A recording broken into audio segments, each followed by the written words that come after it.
आपल्या पोरांच्या आयुष्यातला सगळ्यात मोठा शॉट म्हणजे शेवटच्या पायरीला येऊन पोरगी बदलती.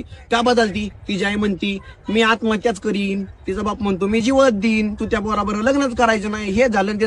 अगं मग प्रेम कशाला केलं तू? तुझ्या आई बापाला आधी विचारायचं ना, आमचं आयुष्य काय खेळणं बिळणं वाटतं का तुम्हाला? अरे तुम्ही निघून जाता, नंतर आमचं काय होतं? अरे निघून जातं ते असं हित बी जातं, तुम्ही पार कोर्टा बिरटापर्यंत निघून लागा निघून जाता. मग तिथं आमची केस वेगळे, तिथं नंतर आमच्यावर होणारे मॅटर वेगळे, तिथं आम्ही मार खाणार वेगळं. तुमचं काय? तुम्हाला दुसरी पोरं असतात ते लगेच घ्यायच्यात आणि तुम्ही लग्न करून खुश राहता मस्तपैकी, पोरं बिरं 2-4.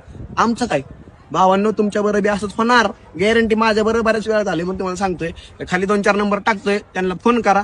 ती एक सामाजिक संस्था आहे तिथं, म्हणजे आपले जे काही लव्ह मॅरेज असतात ते लोक लावून देतात. तुम्हाला तिथं मॅरेज सर्टिफिकेट भेटतं, तुम्हाला डॉक्युमेंट काय पाहिजे ते नंबरला कॉल करा, विचारा.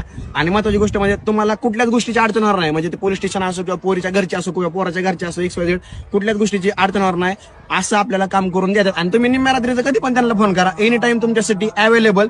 फोन करा, माहिती घ्या आणि लवकरात लवकर. प्रेम आहे ना, जवळ ती म्हणती ना मला तुझ्याबरोबर लग्न करायचंय, तोवर लग्न करून घ्या, सर्टिफिकेट घ्या आणि निवांत राहावं. हा, आणि महत्वाचा मुद्दा, तू का बघतोय व्हिडिओ? तुला गर्लफ्रेंड आहे का? आहे का?